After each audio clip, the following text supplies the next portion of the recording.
আমাদের বিধানসভার বিরোধী দলনেতা ভারতীয় জনতা পার্টির নেতা শুভেন্দু অধিকারী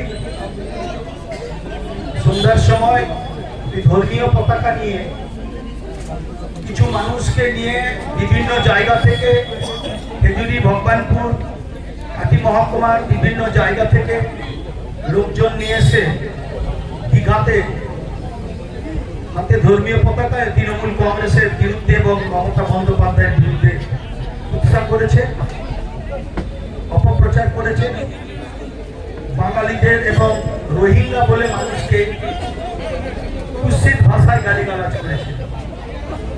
তার প্রতিবাদে আজকে তৃণমূল কংগ্রেস তার শাখা সংগঠন সবাইকে সঙ্গে নিয়ে শুধুমাত্র রামনগরের 1 নম্বর ব্লকের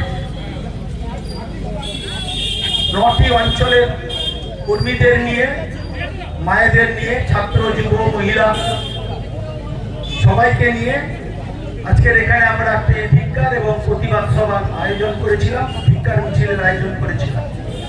হাজার হাজার মানুষ সেখানে উপস্থিত হয়েছিলেন তাদের অপপ্রচারের বিরুদ্ধে এবং ভোটার তালিকা নিয়ে ভারতীয় জনতা পার্টি নির্বাচন কমিশনকে সামনে রেখে যে ষড়যন্ত্র, যে চক্রান্ত, যে কেলেঙ্কারি করবার চেষ্টা করছে তাতে কেন্দ্রীয় নেতৃত্বরাও যোগ সাজগে আছে এবং বাংলা ভাষাকে নিয়ে যে কুৎসিত মন্তব্য করেছেন ওদের ভারতীয় জনতা পার্টির অমিত মালব্য, যে বাংলা ভারতবর্ষকে পথ দেখায়, যে বাংলা ভারতবর্ষের স্বাধীনতা আন্দোলনের রাস্তা দেখায়, যে বাংলায় এত মনীষীরা জন্মগ্রহণ করেছেন, কবিগুরু রবীন্দ্রনাথ ঠাকুর থেকে, স্বামী বিবেকানন্দ থেকে, নেতাজি সুভাষচন্দ্র বোস থেকে, রামকৃষ্ণ পরমহংসদেব থেকে আমাদের বিভিন্ন বহু মনীষীর এখানে জন্মগ্রহণ হয়েছে।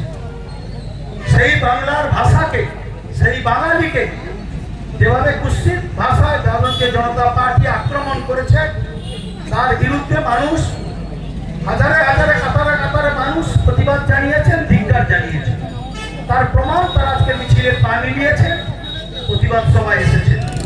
আগামী দিনে আমাদের এই আন্দোলন চলবে যতদিন তারা এই অপপ্রচার, কুৎসিত ভাষায় বাঙালিকে অপমান করবে এবং যে সমস্ত পশ্চিমবঙ্গের বেকার ছেলেরা এবং কিছু মানুষ যারা দিনের পর দিন অন্য রাজ্যে বসবাস করে তাদেরকেও হেনস্থা করছেন, মারধর করছেন, তাদেরকে কাজ বন্ধ করে দিচ্ছে।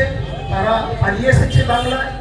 মমতা ব্যানার্জি প্রায় 2,500 মানুষকে ফিরিয়ে এনেছেন, আরো আমরা মানুষকে ফিরিয়ে আনছি, তাদেরকে এখানে কাজ দেওয়ার ব্যবস্থা করছি। এই যে ভিন্ন ষড়যন্ত্র চক্রান্ত বিজেপি করছে, অপপ্রচার করছে, একদিকে উন্নয়নের টাকা বন্ধ করছে, আরেকদিকে আমাদের উপর অত্যাচার করছে। কেন্দ্রীয় সরকার, নির্বাচন কমিশন, সিবিআই, কেন্দ্রীয় এজেন্সি সবাইকে আমাদের দমাবার চেষ্টা করছে।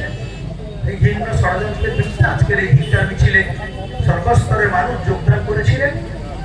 আগামী দিনেও আমাদের প্রোগ্রাম চলবে, রাজনৈতিক আন্দোলন চলবে। আমাদের এই আন্দোলন যেহেতু দীঘাতে করেছিল, শুভেন্দু অপপ্রচার করেছে, আমাদের বিরুদ্ধে কুৎসিত কথা বলেছে, তার পাল্টা জবাব দিতে আমরা আজকে দীঘাতেই করলাম। ও যেখানেই আমাদের বিরুদ্ধে বলবে সেখানেই আমরা তার 2 দিন পর আমরা সেখানে তার প্রতিবাদ মিছিল, ধিক্কার মিছিল, প্রতিবাদ সভা আয়োজন